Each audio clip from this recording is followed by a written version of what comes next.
Good morning, children. How are you all? I hope you all are fine and enjoying at your home. Myself, Ira Tayal, your science teacher. Today, I am here, children, to explain you chapter 12, Light, Shadows and Reflection. Children, as you know that we need light to see different things around us. When we enter a dark room, we are not able to see anything. But as soon as we switch on a bulb or a tube light, we can see everything around us. Do you know how? Yes, just because of light. When we switch on the light, we can easily see things around us. So, we can say that light is a form of energy which is essential for life on the earth. Children, do you know what is the main source of light on the earth? Yes, it is sun, of course. Sun is the only source of light which allows us to see everything around us. But besides sun, there are so many other sources of light also. That's why all the sources of light have been classified into two categories: natural sources, human made sources. First, we will discuss natural sources of light. Sources of light that occurs in nature are called natural sources like sun, stars, fireflies and so many. Next is human made sources of light.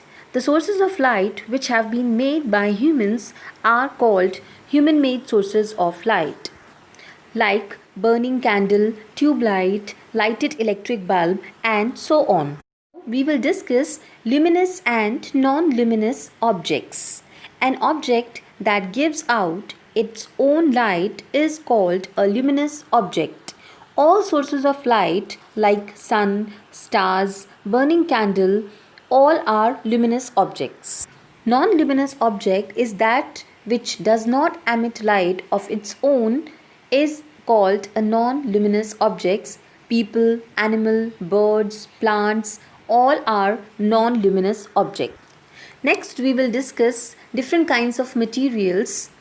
First, we will talk about transparent materials. The materials that allow light to pass through them, due to which we can see things clearly through them, are called transparent materials like clear glass, clean air, clean water, all are transparent objects. Another one is translucent materials. The materials that allow only some of the light to pass through them are called translucent materials, and the examples of translucent materials are grounded glass, butter paper, tissue paper, etc. Next one is opaque materials. The materials that do not allow any light to pass through them, due to which we cannot see anything through them, are called opaque materials like wood, metals, clay, brick and many more. Children, do you know how light travels? Yes, I am going to tell you.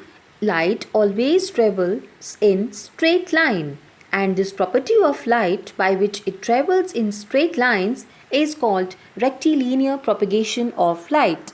Children, there is a very interesting phenomena behind rectilinear propagation of light, including the formation of shadows. Shadow is a dark space formed behind an opaque object when it blocks light from any source of light.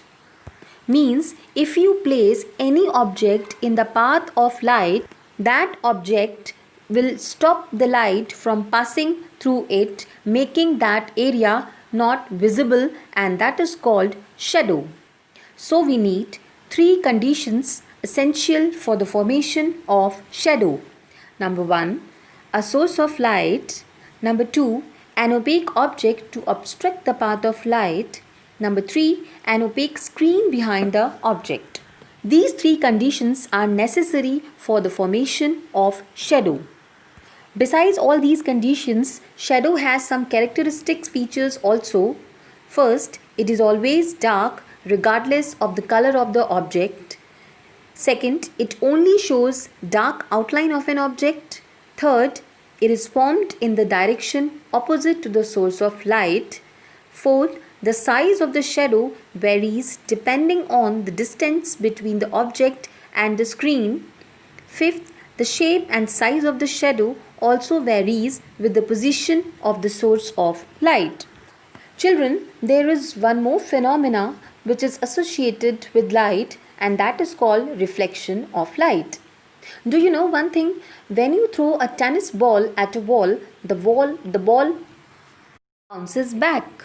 This means that when the tennis ball strikes the wall sends it back. Similarly, when light falls on the surface of an object, the object sends the light back. This is called reflection of light. So, we can say the process of sending back the light rays that fall on the surface of an object is called reflection of light.